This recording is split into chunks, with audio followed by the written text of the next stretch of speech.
Okay, everyone, we are going to continue our discussions on human learnings. And today, on this video, we are going to discuss three things: types of learning, transfer, interference, overgeneralization, and inductive and deductive reasoning. Okay, so the first one, when we talk about type of learning, we talk about the cake theories on eight condition of learning. So the first theory, it deals with the signal learning. It means that um, it's going to be defined as the simple form of learning known as the classical conditioning. Okay, if you still remember the classical operant conditioning by Pavlov, so signal learning represent that most. Okay, in which that students are given like stimulus, and then after the stimulus given, and then they are going to have the conditions, or they are going to respond it salivation in this context, or for example like learn more in this context. And then the second condition is stimulus response learning. It is in line with the operant conditional theory, in which that this type of learning tend to give like praises or reward or criticism or something like that. So for example, um, if the instructor praises or say good job and so forth, and then ask them to think again, and then help them to construct their criticism and so forth, it means that they are going to learn something. So for the number one, it deals with the classical theory, and the second one, it deals with the operant conditioning. Okay. And then we have another type of learning called as chain learning. In chain learning, happens when learner is able to connect two or more previously learned stimulus response bond into a link order. So, for example, if it means that it is related to the skill or related to the knowledge that they have learned before.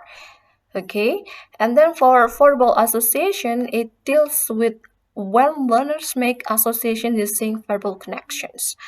So, for example, a student uh, at nurse department being able to define medical terminology and apply it to uh, clinical association, or for example in ESP, for example, they have things and then it is associated with the verbal thing, so it developed their language skill ability. And then we have the discrimination learning is when learner is able to perform different responses to a series of similar stimuli that may differ in a systematic way. So for example, a patient complaining of abdominal pain after abdominal surgery. So in this case, the student must learn on how to differentiate the pain. Okay, or for example, in English, for example, like you have students, and then the student do not really understand how to differentiate the use of will and would. So as a teacher, you have to know how to differentiate those, because this student probably they need to different to more discussion on differentiating or discriminating the things, for example, like that. And then we have a concept of learning. So it deals a process in which learner learn how to organize learning in a systematic structure and foster deeper learning. So for example, um, they kind of like for example, concept learning can be thought for the adult learner, in which that if you are trying to explain, for example, like grammar and so forth, they are ready for that thing, because they willing to organize those. For example, kenapa, for example, you are you have to be able to explain in the concept. What I mean is that, for example, we have go into when, but for example, the more regular, for example, like uh, why, for example, not go when, learn into learned. The general term is like that. plus ed, but unfortunately we have the irregular. So several students should be able to learn both concept, explaining on those abstract concepts that not all languages, not all part of the language is similar. And then we have role learning. It involves being able to learn relationship between two or more concepts. Okay, so and apply them in different situation, new or old. Okay, so we have this kind of condition. For example, if you are trying to explain what is the difference between consonant and vowel to your student, and then the old paradigm is like this, and then the new rule is like this, so try to explain. They need to know. And then when another type of learning is a problem solving.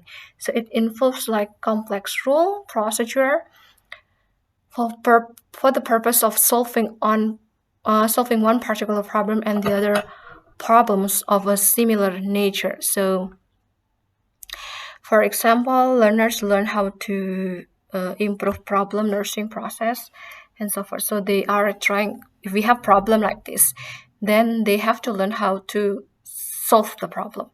If as a teacher candidate, you have to learn, for example, the problem still dealing, for example, the integration technology in language teaching. And then you as the future teacher, you have to know how to conduct, how to integrate technology into a learning, for example, like that.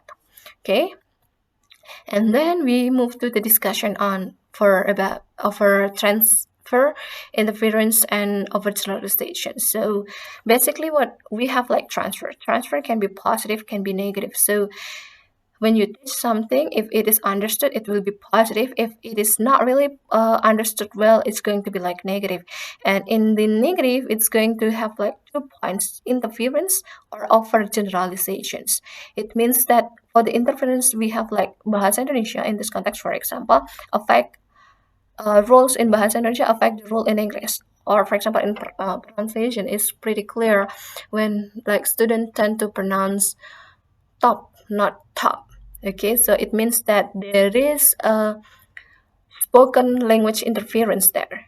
And for the overgeneralization is that you are using roles. So why we have this kind of symbol? So it means that when we learn English and then we know like roles of the past tense will be using ed, then we explain like that, and one of your student probably they use or think that way, that it's going to be 100% plus ed and so forth, so it's going to be overgeneralization. And then so it means, yeah, transfer is a neural term describing something. It can be like positive, negative, interference, effect of the L1 to L2, and overgeneralization tend to be rules, a certain rules in English affect all rules in the other text. So regular move to irregular. Okay. And then we have the last discussion about inductive and deductive reasoning. When we talk about like inductive, we talk about like giving the specific sample to the general. Some students prefer example first before general assumptions, but some students also prefer like general and then move into the example. So for example, for inductive students, they are preferring like example and then they come into pattern of or grammar. But for deductive student, they need kind of like the grammar first and then come to the examples. Okay, I hope I hope this video helps you. Thank you. Wassalamualaikum warahmatullahi wabarakatuh.